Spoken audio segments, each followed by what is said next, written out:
Do you want to know my mindset during this COVID? Like legitimately, because I saw in the first couple of weeks, I was just like, I was like smoking a little too much pot, drinking a little too much, and I could see myself going down this. Like I had nothing to do. I just wrapped Eco Challenge. I was like surfing, and I was like, I'm not going down like this, and I just don't want to go down. I don't know how long this is gonna last. It was fun for like a week, and that's when I was like, you know what, I'm not drinking. Like I'm not gonna. I don't want anything. And I had to talk about a mantra. I was like, I am gonna create a little castle while everyone else is sleeping, and so like I'm gonna create and so like I built 3 shows in the middle of COVID, and I'm convinced because like half the players.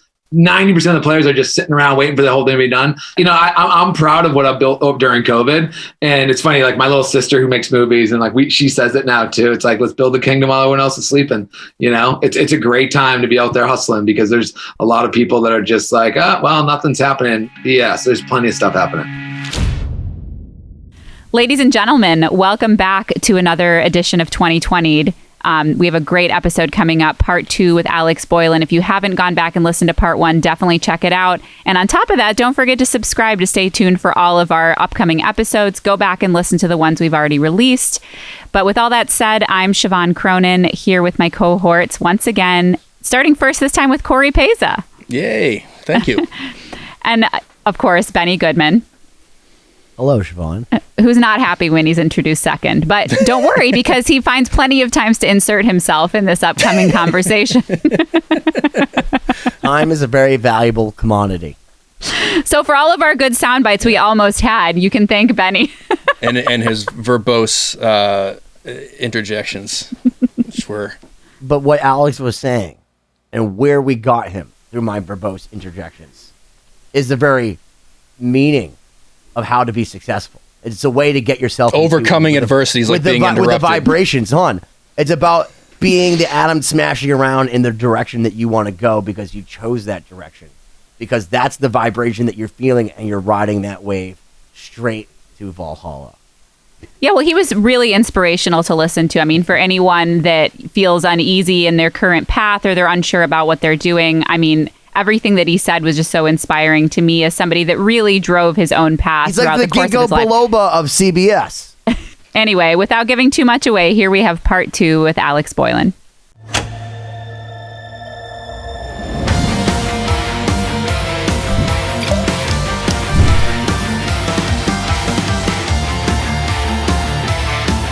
Hey, welcome back to another episode of 2020. My name's Cory Peza. I'm here with my cohorts, Siobhán Cronin. Hello. And Benny Goodman. Bienvenidos. Very appropriate. This is our second, our part 2 with Alex Boylan. If you have not watched part 1, you have to go back and check it out because we covered so much ground that I feel like we fit 2 episodes into one. I know, I'm almost wondering what's left. but Alex, a lot. Alex, thank you for coming back. You haven't done the operant conditioning yet. You need to write on your screen 5 times that you need to say subscribe. Why would I do that when you just did it 5 times? And then Michael Keaton shows up and like he's like, make my millennium. By the way, I'm Benny Goodman. And we're off the rails. Who just 2020'd us all. Yeah. But Alex, thank you for coming back even after all that. Of course. Obviously, we got a huge backstory going in the first episode, and beyond. We kind of dove into a lot of philosophy and stuff. But I guess I want to start this one off because this is a question that I feel like a lot of people ask. What does a producer do? It all depends what type of producer. Right. So it's like you almost got to get into like, what producer are you? I mean, I would always say like that sounded very elitist. Well, it's like, yeah, I mean, because there's so many. It's like and even like the same title could have many different meanings. There's an executive producer who's like literally running the show, an executive producer that's just like putting money together. Right. Or some, so it's always.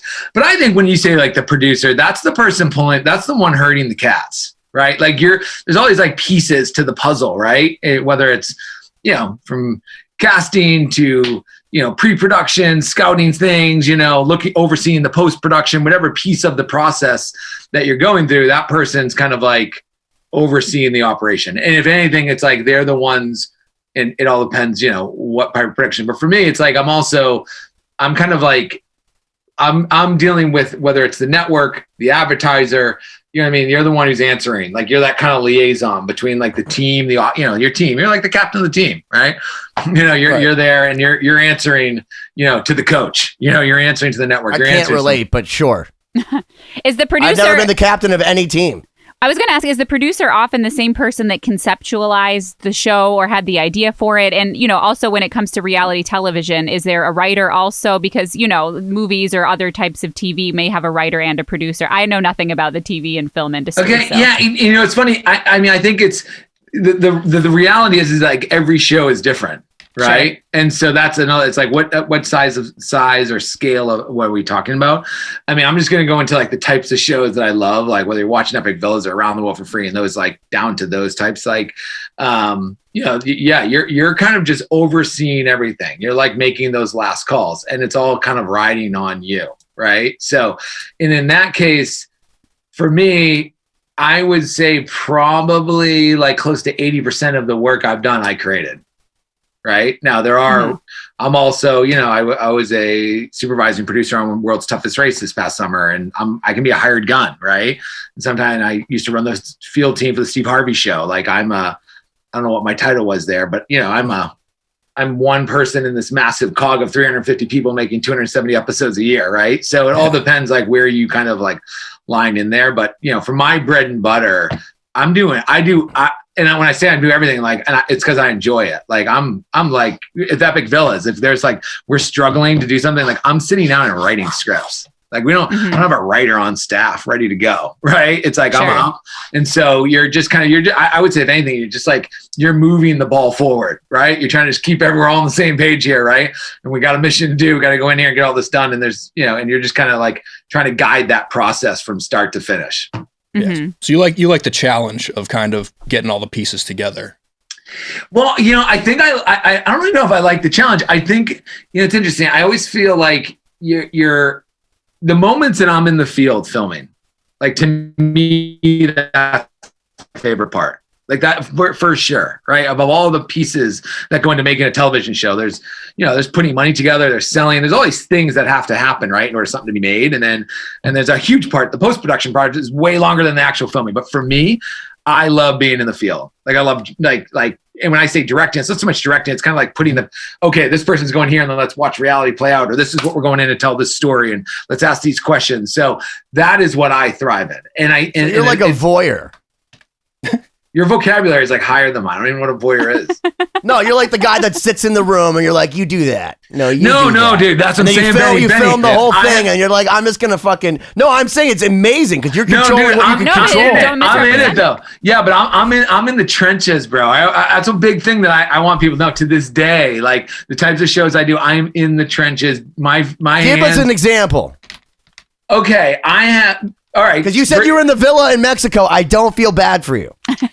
Okay, you might not feel bad for me, but like imagine what makes that. Do you want to know what makes that show awesome, Benny? It's 5 villas that are beautiful and great, like 8K cameras. No, but you want to know what makes that show awesome? That I'm Carl really proud Zeiss of. lenses. And I'll tell you about how I have to roll my sleeves up for. Each one of those people in the villas, they've never been on camera before in their lives, right? Never even seen a camera. And I have to, and they're the one, they're the sales and marketing and the general manager, whatever. There's the person's been like, they're going to be the person like walking us through it. Taking someone, you watch that show, how awesome do those people look on camera? They look like they've been on television for years. That's the art we bring to the table. And getting that person in the field, that doesn't just be like, hey, walk me around that corner and let's talk about the pool. Doesn't roll like that. Like you are guiding someone. So that, when it comes to Villas, what do I love about that show? I can totally see you doing that, being like with the guy in Mexico, like, bro, you got to watch, your angles are this, you got a good jawline. Now listen, I see you going to have like this pizzazz, like lead me to the room, but like lead me like the wolf, like Harvey Keitel, Pulp Fiction. You see that American film? It is. And you know what it is? It's like, and I got this new college show that's coming out that's kind of like not the same format, but similar. But I love directing people that never been on camera. And that's kind of like my thing right now with the shows I'm doing, is taking regular people who know their world, whatever world that is, right? Villas, colleges, whatever it is. And then having them tell the story kind of like they're a host and they've been on television their whole life. And so to me, that's the challenge I'm on right now, because you don't walk in and be like, yep, this is how it's done. You know what I mean? Like, Benny, we're going to do this, this, and this. Got it? Go for it. So you do like the challenge. Yeah, So yeah, it's exactly. like- Oh, sorry. So like you and Siobhán, like everyone, each one of you, if we were going to go do something and you guys were going to like walk us through your band, but you're going to be like kind of hosty with it, you all would have, there'd be a different way to get each one of you to kind of like come out and do. So wait, it's kind of like noir a la carte kind of thing. What's that? Well, like, no, what, have you ever seen noir? Like when you have like somebody talk from their point of POV, but a la carte. So it's different every day. So like you basically take someone's perspective and you go into their head and you walk a mile in their shoes and then you leave them because they don't have any shoes and they're a mile away. So I think one thing I took away from that is that there's a bit of a parallel between directing and producing in that aspect of what you're doing and the musical direction. As a producer in a studio, you're taking people that maybe can play their instrument but may not be able to do it or perform in a way that's going to be very digestible for the mass audience that's going to hear it in the end. And you have to take all these different people with all these different levels of experience and everything and shape them into a digestible format that's going to go out on the record. Obviously, that's one sense. Way less people care about that. It's just I think from great analogy. The standpoint of what your job is, I guess that's a parallel that I can digest. I think it's the perfect parallel. 100%. Makes 100% sense. Absolutely. I mean, as a producer of music, you have to have the vision for the final product and you have to understand the assets that each player brings to the table. And a lot of times you're dealing with artists or actors or even just normal people that, they don't see themselves the way someone else sees them. You know what I was going to say? An easy way to look at this, a word that we say all the time, like in the field, like Lisa and I or whatever, Bert and I, it's like, do you see the movie in your head? Because it's like, there's like, I see the movie the way I see it. And you got to make sure, even your other producers, right? Like your other people that he's like, hey, you guys see, we're talking about the same movie, right? Especially that first pilot, those first. I love doing first because it's like, it's the first one, right? And then you got to get everyone on that team. Like you're all seeing my movie until it all plays all the way out. That's probably the way it is. It's like, it's the movie in your head that you got to create and you got to get everyone seeing that. How do you deal with a situation where you working with someone that sees a different movie in their head? Yeah, I mean, it's fine. I'm sure the bigger the productions, the more that becomes probably an issue, right? Sure. In mine and the people, at this stage of the game, everyone I'm working with is like, I've worked with them for years, right? Okay, so wherever it is, in whatever capacity, chances are, I'm not saying don't work with someone new, but you're I have my go-to teams and, Burton and Lisa, and like, I got my people that I make shows with that we come up by, whether it's my idea or Lisa's or Burton's or whomever's it is, right. it's that might be the cheerleader, but you also got to be humble and be like, it's not like, oh my gosh, this is it, guys. That'd be stupid. Right. I'm down to like, I don't even want to say down to, but like anyone, we do it all the time in production. Like we'll stop a production and be like, hey, this is where we're at. Anyone here have ideas? Anyone seeing something that we're not? And we had a great one. We're shooting this college show and like, it was one of the videographers was like, one of the shooters was like, hey, have you guys thought about doing this? And it was like, genius, you know what I mean? So, I'm a huge collaborator. There's no like, oh, you do that, it's like, we're a team out here. Yeah, that's amazing. It seems like the ideal dynamic for fostering creativity, because you have other people that kind of take that dictator role when it's their baby and it's their project, especially with a lot of money and stuff. And I think that's when you end up with the I don't know. I describe almost like a mutiny of the crew. Yeah, and I think what happens in different scenarios, right? Like let's say you get into a level where it's like a big production and it gets union. I think that's where they become like from a medium to it needs to be so big because you need to have that org chart and you need to have that structure, or there's no way you can move that amount of an army through it without having clear and delineated. Where when you're, you could do what I'm doing and you could be, you could be an ass and no one's ever want to work with you, right? And you're gonna. I think it's a stupid thing because you're like living and dying on a sword that you don't know until the outcome of the show anyway, right? Yeah. And none of us know what the heck we're doing. We're all trying to make stuff, but at the end of the day, it's all about the audience, right? So it's like you make something, you put it out there and you hope they like it and you try to take their input and fix it. Like that's what we're all, I mean, we constantly, we talk more like a business now. At least I'm talking more of a business now than I've ever spoken before. It used to always be like, oh, here's the creative and this is why it's awesome. Now it's more of like, I don't know what's right or wrong. Let's go make this and let's go listen to what people say. oh yeah, you don't like, that's our demo. You don't like that. Okay, cool. We'll change it. Right. Like, well, like now let's you get make feedback stuff more than ever. Yeah. I mean, with social media and like immediate reactions to things, I'm sure that the timeline is much faster. You know, you hear right away what people think. Yeah. Yeah. Let's make something that people want.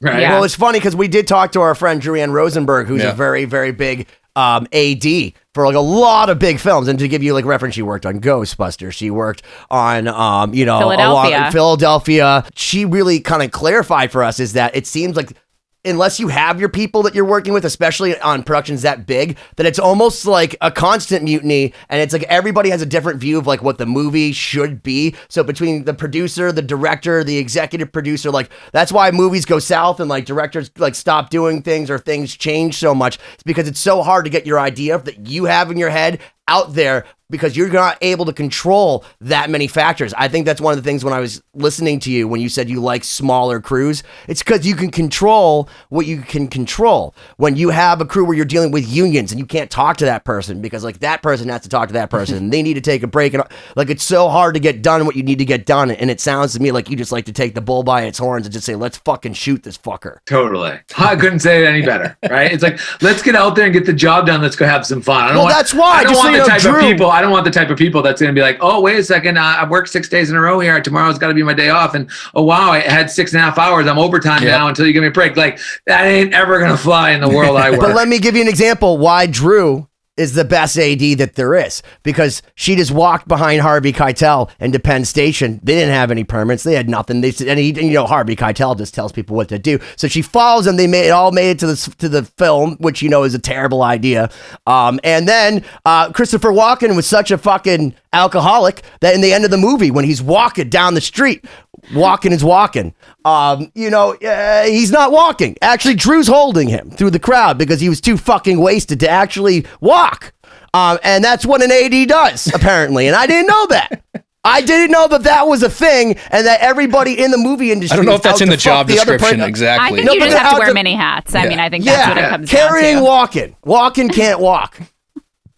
Yeah, but one of the things I definitely took away from that interview was the importance of having everyone be on the same page. And in those smaller productions, I'm sure it's certainly much easier to maintain that unified vision. So you don't have anyone that's just there for a paycheck.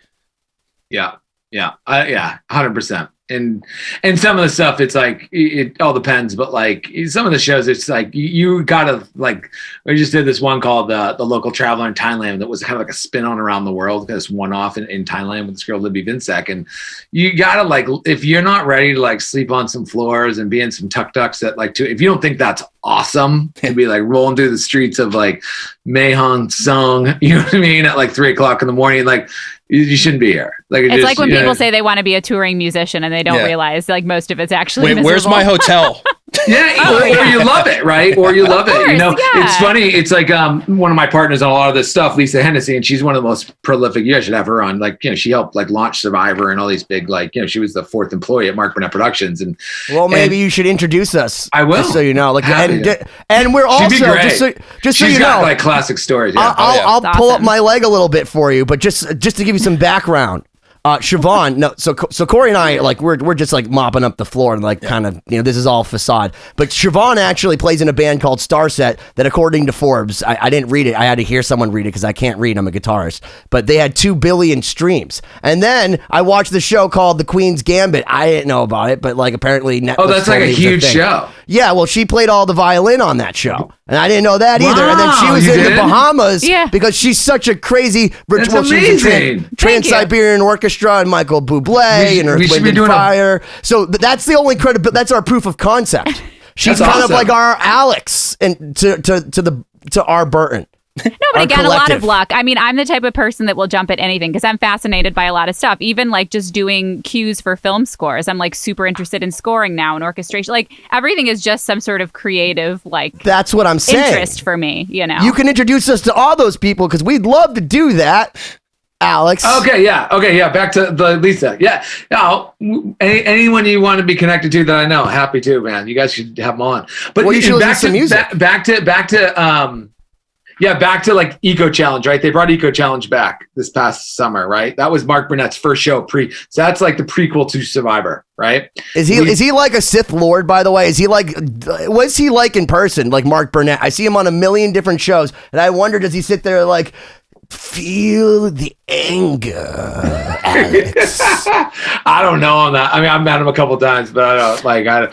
Is there like smoke coming from behind his desk? Probably. I mean, whatever that dude touches turns to gold. So, I mean, but that's another one. You read his book. I mean, that was a lot of, that guy risked it all multiple times over, like 2 houses in debt. Like, I mean, that guy was, anyway, but long story short, Eco Challenge, Lisa runs, she comes from big broadcast network shows, right?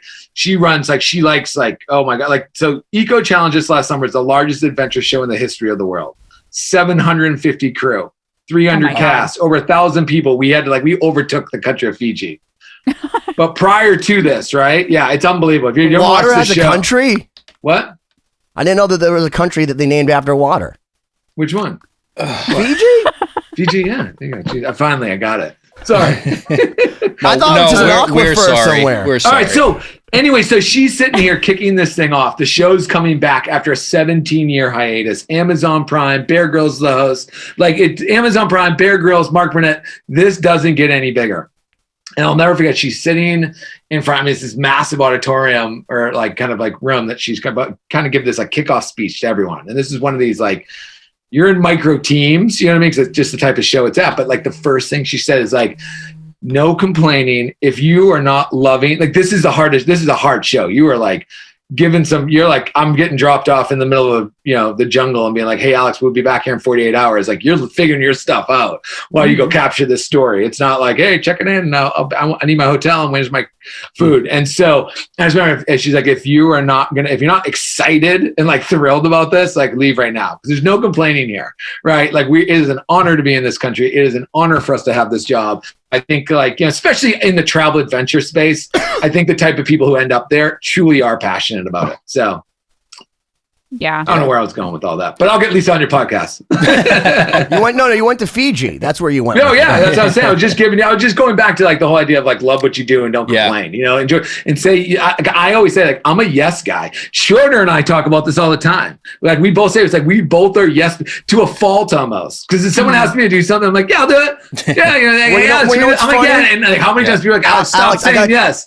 It all comes full circle because I was saying that Jeff Schroeder grew up about I want to say 5 blocks down from where I grew up in Chicago. As far as every summer I spent really? there. That's cool. And then I went to St. John's High School in Shrewsbury, where you went to St. John the island, and then inside my little syllabus before it there's a saying from Confucius that says, "Find a job that you love, and you'll never work a day in your life." That's right. It sounds to me like that all came full circle for me to see it vicariously through you so I could feel bad about myself. Oh, because man. I'm a narcissist and it's always from my POV. You're enjoying the ride, bro. I am. Oh my gosh. I am. I'm having a great time. I don't know where I am or what day it is, but this is great. Oh my gosh. Have people subscribed yet? Well, speaking of that, though, for anyone that might have just been tuning into this episode for the first time, in our first episode, we talked a lot about the chronology, of your life, going to school, quitting your corporate job, getting into reality TV, getting kind of your first big production break with Around the World for Free. So maybe you can pick us up. Winning the Amazing Race season 2. Winning the Amazing Race. $300,000 to start it off. Totally obsessed with the producers, so we became enamored with the smell of watching other people perspire on the dollar of CBS, and then used his white man can't jump tactic to basically get himself international distribution of his first freaking show with the guy from Survivor, who, by the way, Burton Roberts, if you Google him, the first thing that comes up is hotsurvivorhunks.com. I know because I had no idea who he was before I met him. So I look him up and to see this giant, jacked, Adonis looking dude, and then you go and meet him. Burton is very handsome. Burton is so gorgeous. Yeah, it's almost like tall unfair. Drink of purified water. Yeah, totally. Burton, many people are like, Burton, it's almost not fair. He's like the Marlboro Man, you know what I mean? But except without smoking. But Ben, so what I wanted to say is where we ended the last episode was kind of a major turning point, at least in my perspective of your life, turning into getting your big, first production deal, having a concept picked up, getting international distribution. So maybe you can walk us through kind of how that changed the path for you from that point forward. Yeah, perfect. So Around the World for Free works, right? We sold it, all this stuff. And I remember in that story, Rachel Ray show came to us and said, we want to do the exact same show kind of concept, but do it in America. And this is what the format's going to be. So obviously, we get to go do that. People are paying us now to go do this stuff. And then Travel Channel at that point in time created this thing called Mapping the Globe. And they want to have these like 3-minute videos on every like destination on the planet. And so what happened for Burton and I, because we took that risk, right? And because we kind of pioneered a different way of doing production, and because people liked it, there was nowhere else to go. Right. Like there was no one. And we were like, and we're young. And this is what's important about doing stuff young, because like you learn how to do things cheap and you don't need money and all, you just figure things out. There was no way, just the way we learned how to make television or make content, right, was unique and it was different. And you couldn't easily replicate that, because if you went to a production company and said, hey, can you do Around for free? Oh yeah, cool. We just needed like a sound guy. We need like a writer. We need like these 3 guys. And then the show doesn't work, right? And so you're like Ocean's 11, where you have to have like the same cast of crazy motherfuckers, and you have like the one dude that can open all the locks, the other guy that knows like all like how to like encrypt shit, and then the other person that's an explosive expert. Are you all those things? Are you like the Paul McCartney of this shit? Am I personally? No, but I have the team that is. We were the team, dude. Like, it's funny that you bring it up, because like between me, Burton was like super smart, Kellogg MBA. He kind of had like Burton and I did well together for a couple reasons. To go off topic here of like how, we were making tequila at the bar, picking up ladies. We were making content that no one else was making. And so we were now getting like Travel Channel and Rachel Ray show. And we did the CBS Buzz tour 2 summers in a row. Like people were calling us. So we didn't set off to create. Remember taking a picture with me in front of an 18-wheeler that said CBS Buzz tour at Gillette Stadium? Of course, like, bro. This is hold on. I just need to insert myself in your chronology, because I remember you and Burton coming and you guys were all having a blast. And I'm like, why are we standing in front of a giant truck? You're like, this is just one of the things we're doing, bro. And I'm like, this guy is living, like he's literally driving his truck into Gillette Stadium and just laying down his scent and leaving. Well, but once again, going back to it, it's like in each one of these shows, Rage to the Rescue, I had to go travel around the country. People were into Rachel Ray show and was like, hey, listen, like here's a cool hidden gem, or here's whatever, right? Then all of a sudden the CBS Buzz tour was like, here, we're going to go to 60 cities, 60 days. We need someone to like host this and go live to all the news, create some content on the side. So it's like this roaming production, right? Mm-hmm. And so each one of these things kind of like built upon itself. And I think a lot of bigger players were seeing the value of it. Like for the Rachel Ray show, not only we're doing this kind of like interactive web series for her site, and she's checking in live. What happened was now they're like, oh, we have a production that's in the field that's cheap. So now they're like, hey guys, they used to do this thing called Snack of the Day. Can you guys do that in the field? And so they just started piling more work onto us. And we were like, we're yes people. We're like, yeah. Sure. You're and like Cory. So we had this like roaming. So we pioneered this space and we loved it so much.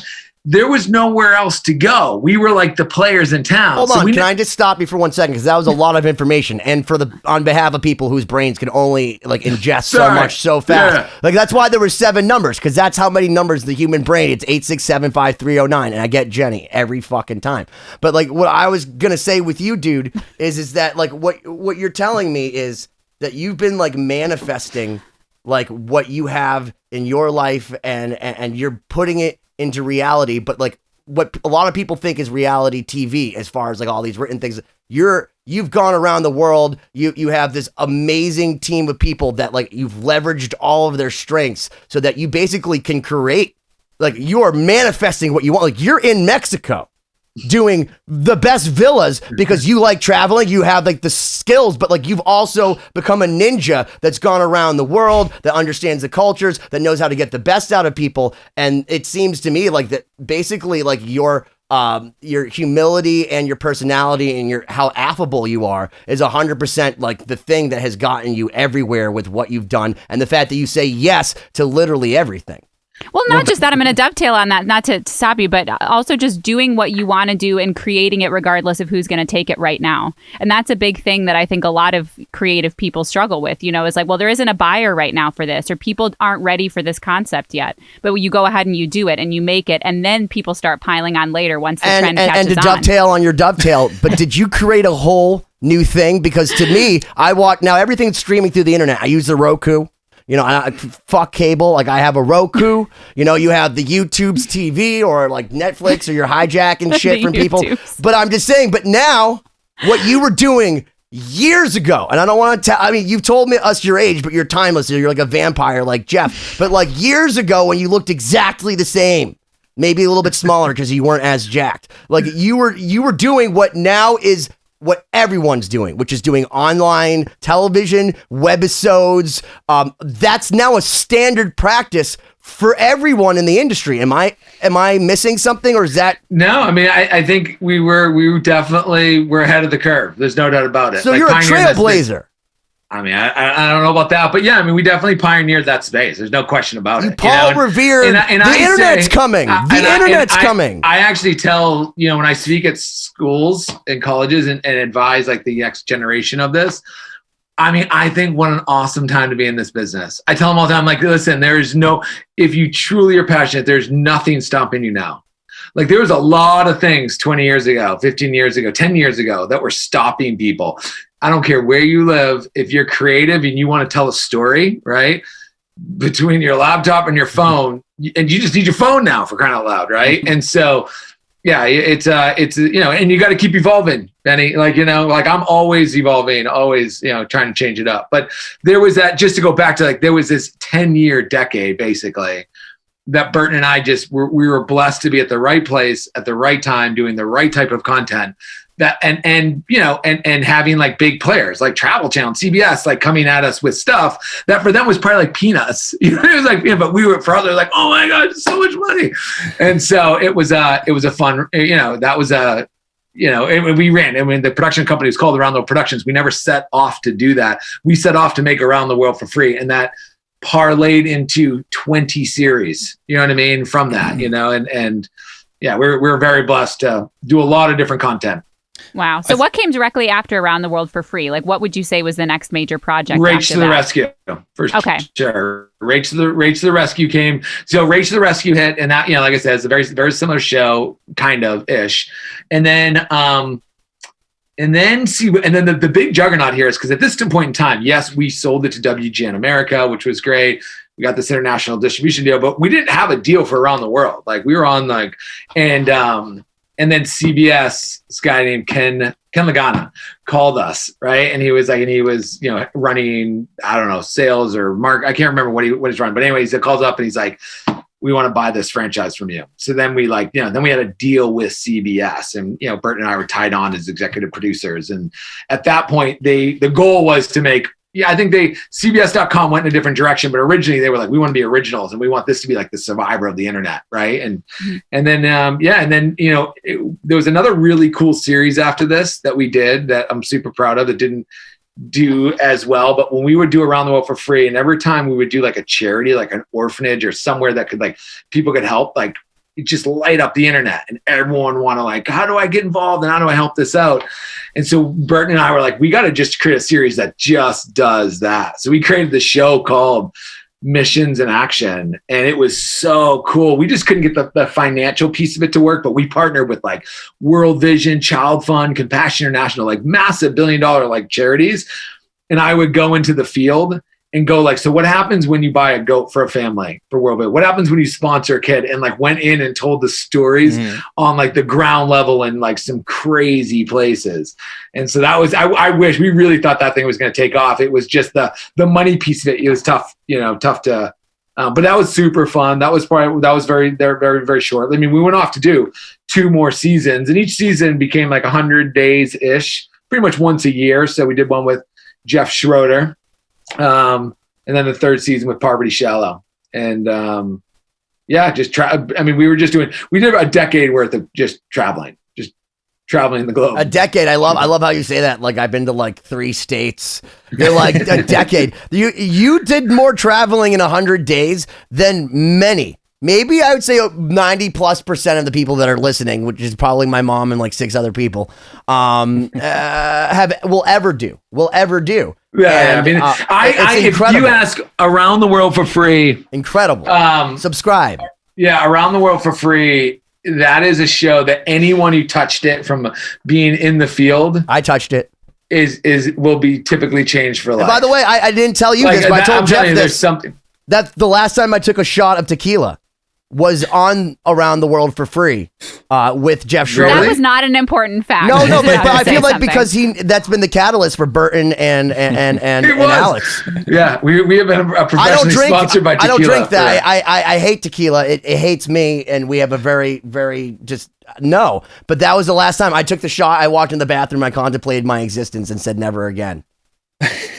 Anyways, I kind of want to bring it back to you mentioned before that you're a yes man. You know, you're not afraid to take on more work, and that's, I'm assuming, has led you down many positive paths in some of the decisions you've made.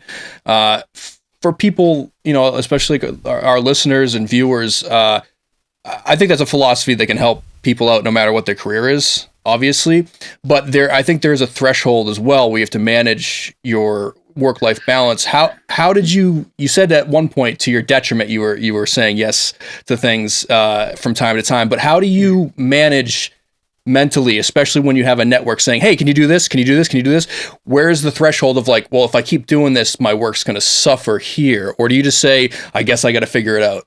It's a great question. And I think that like throughout time, it kind of evolves. So early, I'm glad I was saying yes to everything. Like I'm glad I was just like whatever needed to get done, did it. And I'll honestly, no matter how hard I try, I'll always be a piece of just who I am. Yeah. But I would say where I'm at now with a few different series going and trying to kind of like just get to that next level.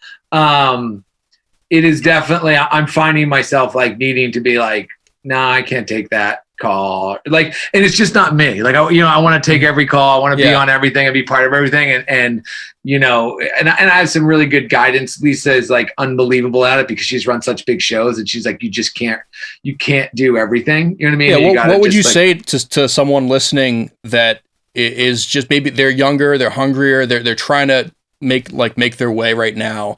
Like, would you have any advice for someone regardless of industry? Yeah, I mean, I think in general, it's so cliche, but obviously just follow your passion, right? I mean, like just go, right? Like think about this. I mean, I always think about time. Like that's probably the easiest way to probably get motivated in life. We are here for a finite. I say it all the time. It's like, how many good summers do I have left? I'm 43 years old, right? 30? At least 6. Yeah, hopefully, right? It could all be over tomorrow, right? Now that Bird's going to keep buying the Patron. Yeah, he's getting richer. He's getting richer, dude. He can afford it. Yeah, it's like, about how many good summers do I? How many summers? How many like experiences? Like that's why I'm home with my parents. Like how many times am I going to play golf with my dad again? Mm-hmm. You know what I mean? 10 times. Mm-hmm. I mean, I hate to say it like that, but like when you start analyzing time, right, for yourself, I don't care if you're 20, 40, 60, you just realize it's finite, right? And that's the best gift we have, right? And so make that time count. And so, and it's easier said than done. And I'm tough at this too, but like, or on myself about it, but like try to enjoy the journey. Like, and I'd say it took me 40 years, 40 years to get to the point where it's like, okay, I know enough now where it's like, this piece is going to take, I used to always think like, I'm going to get that show, I'm going to sell in 3 months. And it's like, no way, it's going to take a long time. And so like a little bit playing the long game, but that's kind of where I'm at, right? It wasn't like that forever. I mean, it was just always like hustling and running like a little ever running bunny. And now I'm really trying to like, you know, take care of my body as I get older and do yoga and meditate every day and just appreciate things and spend more time, like be off my phone and go to a coffee with my friends and like catch up. And I think of like, I just pay attention to time. And I think that's like, that will probably bring you to the best place in life. And I'm a huge meditator. I think of like, get in the flow, like just listening to the universe. What's your mantra? I probably need one, man. I don't know. You don't need a mantra to meditate. I mean, you can meditate. When I mantra, no, I don't do anything. I do quiet. Because to me, it's all about, my brain moves really fast, right? And for better or worse, right? It's always moving. It's always clicking on. And so it has trained me to just slow down. And a lot of stuff comes to me when I meditate. And I don't meditate for long periods of time. I do 11 minutes every morning. Mm-hmm. And like just mindful meditation, you mean? Like mindful meditation? Yeah. I mean, listen, I have a couple different things I do, but in general, because someone told me at one point 11 minutes, because you always can find 11 minutes. And if you just start your day like that, I mean, I say it to like our sales teams all the time when they're like, what should I be focusing more on? I'm like, honestly, did you meditate today? Like there's more answers. Like I truly believe if you walk outside and I'll tell a quick little story in a second, but like the universe is telling you where to go. You got to trust your gut. Like, there's more, like we're learning more about the brain and more about our body. There's more like those fibers that are in your brain and the gut. So we're like that whole, like my gut instinct, right? That's because it's actually a brain, right? There's like the same stuff that's in your brain. So that's where that comes from. So how do you tap? So I'm all about trying to tap into that as I get older, right? And I'm seeing the power of it. It's funny, like when I was, and we won't go down the path of running this company called Dream Jobbing for a little bit with Lisa Burton, but things on the outside for everyone else looked brilliant, looked like everything's great. But we knew on the inside it was failing financially, it was not going well. And it was Lisa who's like, she's super mindful. And she's like, listen, like we're doing the wrong thing. Like we're producers and we're trying to run this. We're trying to do the right thing over here. And she literally was like, Alex, we have to step back into storytelling. I'll never forget. She's in the middle of Jordan. I'm working on the Steve Harvey show. I took that job. Thank God I got it. But like, I needed money. Like I was taking that job out of like, it was not a necessity. And I remember calling, she's like, we got to get back into our flow. And she's like, we got to get back into storytelling. And literally I took a step over. And like, and what's happened in the last like 2 years is like, I caught up like 10. And so we haven't gone down there, but there's plenty of gullies in the story. Right. And, we're talking about all the highs, but I think that's the advice is like, try to like get in tune with your body because that will guide you where you're supposed to go. And what I know are some signs? No, go ahead. No, I'm just saying, I think it sounds fruitful on the inside, but I truly believe it. Like I truly believe that like our answers are all out there. It's just tapping into it.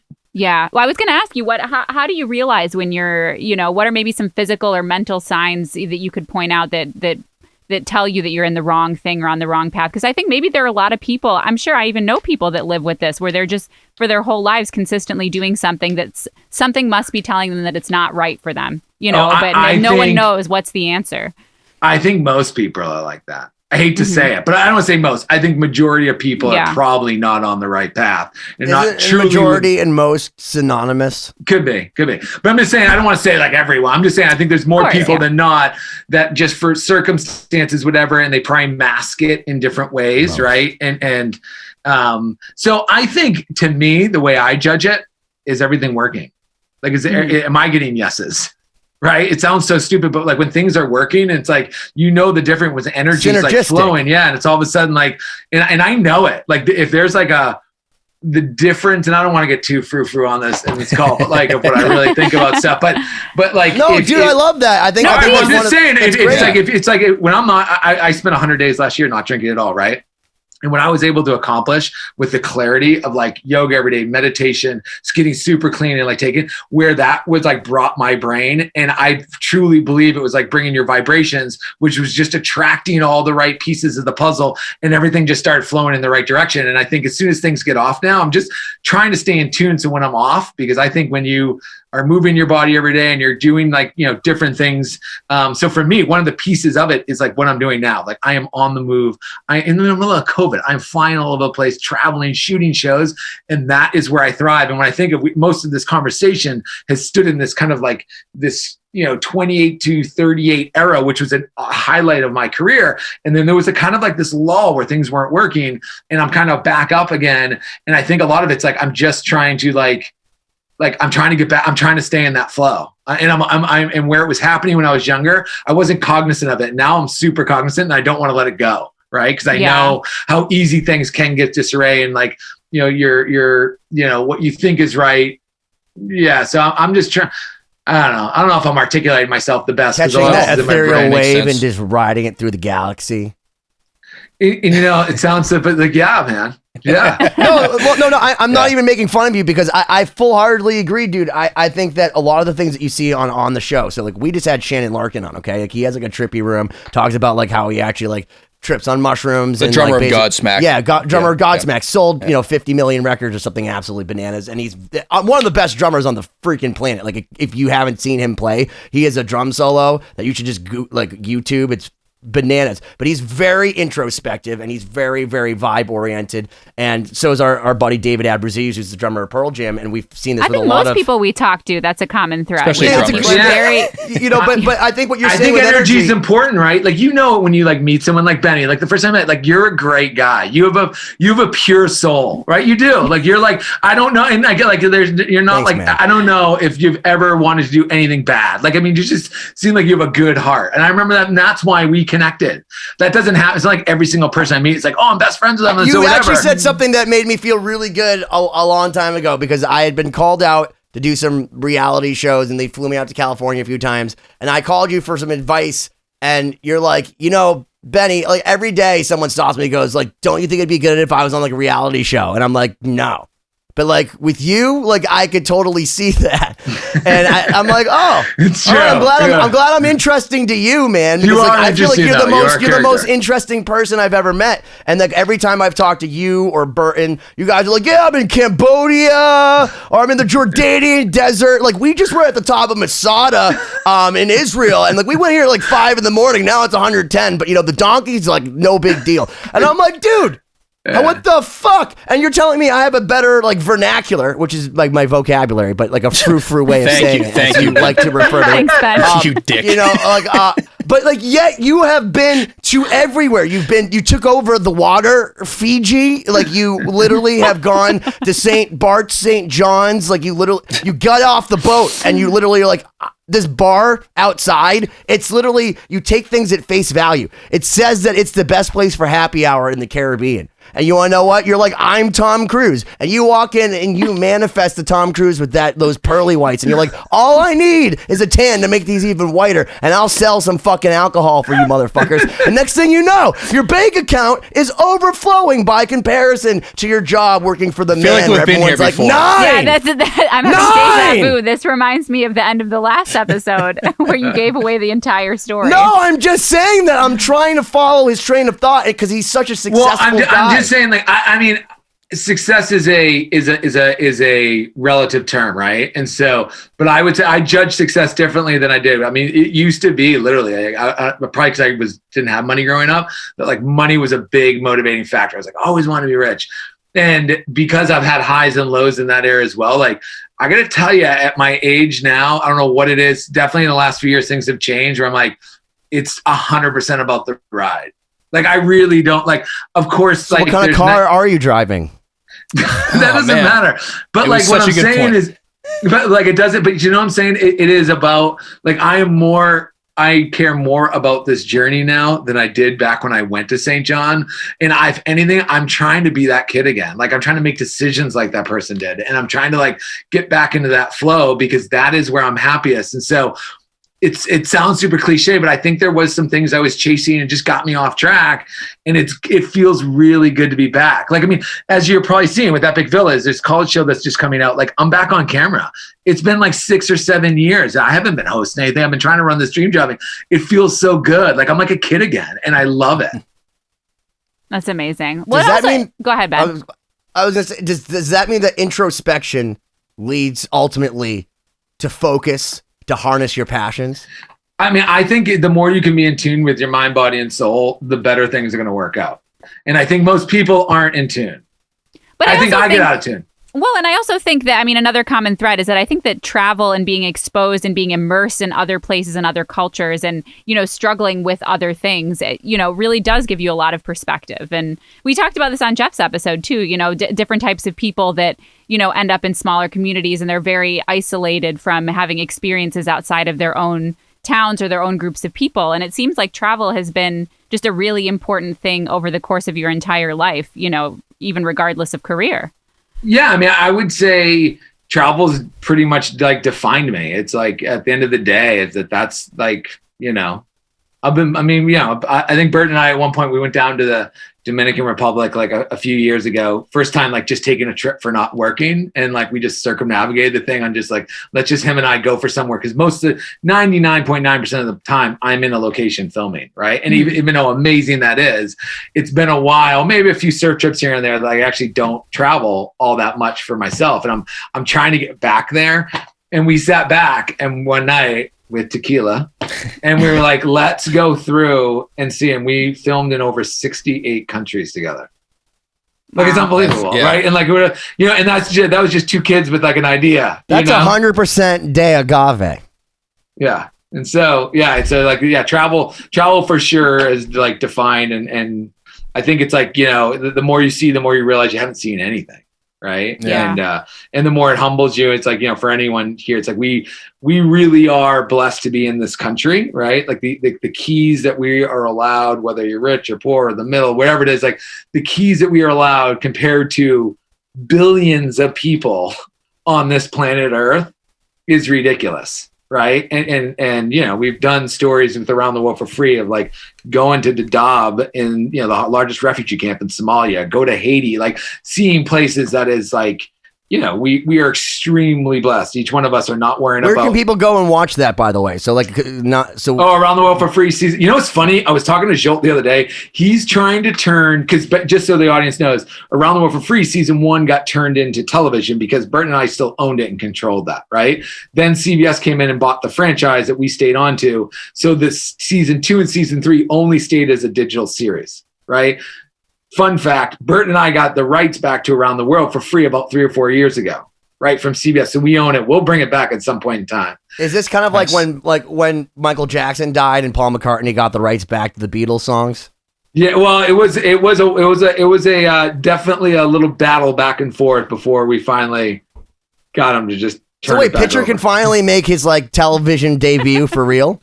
Because he's on that season with Jeff Schroeder. Oh, so he needs to be on TV, not me. So I'm being selfless. Yeah, so here's what's happening, and I feel really bad, Joel. Sorry, brother, that I'm saying this, but we had always planned to take Jeff's season and make it as like one long doc, because I think Around the World for Free would be really fun to watch, like that, like a movie. Yeah. Let me sit down for like 90 minutes and let's take it all. And so I'm talking to Jolt the other day, and we're doing a couple projects together, and Jolt's like, Alex, I just want you to know that like I found the time and I have the energy right now. And like, I gotta get Jeff's season done. So we're having this is like within the last week. We were talking about Jolt. this. Please tell him I say hello and I will. And so he was telling me this, and then I was saying, like, are we doing like, you still thinking like kind of like movie length? And he goes, no, I don't. I think this has got to be a series. He's like, when you go into it, it's like you start pulling the pieces out, you lose the magic. You got to tell the whole story because it's such a linear story. Mm-hmm. So I don't know what it will turn out to be, but it's being cut now. My gut is it's going to be like 6 hours or like 5 or 6 hours, and so we'll get that on. And I think as soon as we get 2 done, I'm sure we'll move over to 3. So I feel like the miniseries, the miniseries is such a like modern. It's like seems to be the way right now to digest a lot of content. Like that's like how the Netflix seasons release and you watch it in a weekend type of thing is very Binge common and purge, right now. And I think like long form for Around the World for Free, it's a perfect time to bring it up because these streaming networks, when you're not constrained to bumping in and bumping out. Yep. Oh, you got to be 22 minutes for a half hour, 44 minutes for an hour. You got all these like variables that like actually affect the storyline. So now it's like, this is the best. And Jolt's like one of the best editors on the planet, and letting him like, dude, tell the story. I don't care about how long it is, right? Yeah. We don't have to sit back. Who cares if it's 60 minutes or if it's 28 minutes? It doesn't matter. Tell the best story possible. So my gut is when this comes out, it's going to be way better than season 1 because it was cut for old school television. Well, it's funny you say that because I feel like a lot of the people, one of my friends the other day was saying that he didn't want to even see something that was only 1 season because he's like, well, how is my wife and I supposed to like binge it beyond? Like what we have to fucking wait or blah, blah, blah, blah. But now, like, in the COVID world, like my fiance is a nurse, you know what I mean? Like we haven't been traveling. We've been socially distancing. Congratulations, by the way. For me or her? Both of you. Condolences to her. Yeah, I was going to say, she's doing God's work, dude, and I'm down here fucking making metal! But I'm in a COVID world, dude, where on a Friday night, like I was saying to my fiance, like, dude, like, are we just going to sit and watch this show? And then we worked out a little bit, you know what I mean? Because like we felt like pieces of shit, so like we work out together a lot, but we watch television and we binge through like shit. And if there's not like 3 or 4 seasons, like where I would normally never have time or do anything like that. And like, look, I've been working a lot on music and I encourage people, like, don't just waste your time sitting and binging through television. But like, there is certainly like where people, you need 22 minutes and they watched it live, like the whole, game has been changed. Yeah, totally. Do you want to know my mindset during this COVID? Like legitimately, because I saw in the first couple of weeks, I was smoking a little too much pot, drinking a little too much, and I could see myself going down this. Like I had nothing to do. I just wrapped Eco Challenge. I was like surfing, and I was like, I'm not going down like this, and I just don't want to go down. I don't know how long this is gonna last. It was fun for like a week, and that's when I was like, you know what, I'm not drinking. Like I'm not gonna. I don't want anything. And I had to talk about a mantra. I was like, I am gonna create a little castle while everyone else is sleeping, and so like I am gonna create and so like I built 3 shows in the middle of COVID, and I'm convinced because like half the players. 90% of the players are just sitting around waiting for the whole thing to be done. You know, I'm proud of what I built up during COVID. And it's funny, like my little sister who makes movies and like she says it now too. It's like, let's build the kingdom while everyone else is sleeping. You know, it's a great time to be out there hustling because there's a lot of people that are just like, oh, well, nothing's happening. Yes, there's plenty of stuff happening. Oh, absolutely. Yeah. And it's so much about mindset. You're right. I mean, you can easily fall down the rabbit hole of just, darkness easily when there's a lot not going on. Yeah, totally. Can I tell you another funny thing I've been trying to pick up during COVID, but I've been failing miserably that you guys could massively help me? I've been trying to learn guitar. I'm trying to learn too. the song. I do Skype lessons, man, so let me know. I will. I'm trying to learn Pirate at 40, the Jack Johnson version of it, you know? So that's my first song I'm trying to do. And like, because I love that song. That song is like my life. I love that song. And so I know the Jimmy Buffett song. Anyway, I've been trying to. Although I don't support you having anything else on your like that just makes me feel worse about myself. You're like, I'm just working on these shows. I figure I'd pick up guitar too. Can we give him good advice first though? Hold on, 1 second. When you're trying to go surf, right? Do you go to Hawaii when they have like 11-foot, 15-foot waves to start out and go, bro, just go out there and take this thing and just go for it? Do you do that or do you build the capacities? No, yeah, you're 100. You're right. If you go below the water with James Cameron to the fucking Titanic, right? And you're like going, do you just go or do you figure out how to run the fucking thing for like a long time, right? Yeah. So if you're going to learn Jack Johnson, do you think he sold that many million records by just being a Joe Schmo? You got to learn rhythm. You got to learn other things that are a lot more boring. And then maybe you can get to that fun point. A little lesson. You know what I mean? It's also about say just realistic go for goals.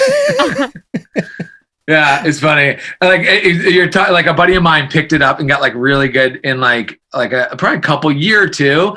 And so I'm like, oh my gosh, I can't believe you can play guitar. This is unbelievable. Because like nothing would make me happier than like I am like sailing on my sailboat and I'm playing my guitar. Like legitimately, like that is like what I want for the rest of my life. And so I'm like, I gotta start getting. Is this like guitar. A meme for zero fucks given? What's that? No, you sitting on a sailboat playing guitar. I can just picture you without your shirt on, just chilling on this beautiful sailboat. You have to be able to visualize Ben's mind to understand anything he's saying. Oh, that's the name of the boat. Yeah. That was funny. All right. Yes. Yeah. And if we're tuning to vibrations, I have a question for Siobhán. What if he's at 440, I'm at 441, and Cory's at 442? Are we dissonant? Yeah, it's just a little pitchy. Our vibrations are not matching, right? They're not synergistic, even if we are harmonically correct. There's something a little wrong, right? On that note of disaster. No fucks given. The boat's fine. He's playing the guitar. It's just sun, no wind. He's just chilling. That's my retirement plan. That's my safety net. I want that. I want that life, man. Totally. No, but thank you, Alex. We're coming up at the end of our second hour. That was amazing. Awesome. Well, thanks for having me on. It's good to see you guys. Nice to meet you. Incredible stories. I'm gonna go. You guys are really fun. I've been I've been doing a lot. I think there's a lot of podcasts out there. I've been doing a lot of podcasts. You guys do a good one. Like you guys should. I'm gonna like chime in. You guys are a great team. Like I've been doing a lot, and like this is fun. Like you guys have a good. I mean, that was 2 hours. It's a long time, and you guys like. Well, yeah, we kind of con people. We're like, yeah, so the first hour, then take a 30-second break, and we're talking to Steve Stevens or something like that, who sold like a good 100 million records of something stupid. They're like, okay. And I made Ernie Bach, who's a billionaire. Wait, like maybe this is 16 your favorite minutes. Story. Well, no, but just because like when you think about time being money, this guy really makes $33 million a month. I made him wait 16 whole minutes for Windows to reinstall on my computer before I finally just got on my phone. Great story. Great story. Yeah. You guys have a good. I'm gonna start listening. It reminds me of like, because it takes a while sometimes, and like podcasts. Sure, I'm into podcasts that are long now, right? Yeah. And because I think it takes a while to like to get to the good stuff. You know what I mean? So absolutely, Alex. What can people check out right now? There's 2 shows right now, both on Amazon Prime. One, Epic Villas, first episode just dropped, which is in Punta Mita. It's pretty sick. And then the new one that's like, we didn't talk about it, but it's super cool. I designed it because my niece, I'm going to tell this story just because I'm really proud of it. My niece was a senior in high school. She didn't have the finances to fly all around the country to look at schools. Then COVID hit. So like, how hard was it last year for seniors? And she's like, yeah, I have no place to go find out, like to learn about colleges. And you go online, it's like, everything's different. There's commercials, there's user content. So I created a series called The College Tour. We just dropped Fort Lewis College, Florida Tech. We're about to drop Arizona State University, all on Amazon Prime. We'll probably you're like the definition of Shark Tank. We'll probably be doing 50 episodes this year. You're awesome. People have a need. That's such a good idea. That's incredible. But you say people have a need, and then like you're like, I'm going to go right now solve that in real time and go through it with them so that we can figure this out together. And I think that's unbelievable because you're not only creating like content, like there's a lot of fluffery. Yeah, I call it like infotainment because it's entertaining, but at the end of the day, it's like information, right? Absolutely. And so it's kind of like my new term, and it's how I'm like wanting to do these shows. And when you watch at the end, it'll be like inspired by Isabel Palnazic. That's my niece, you know. So we're the opposite of that. We're not informational or entertaining, so we gotta. You guys are both. Thank you so much, man. 2020 2020-d.com. Like and subscribe, as I'm told we're supposed to say. Good job, Cory.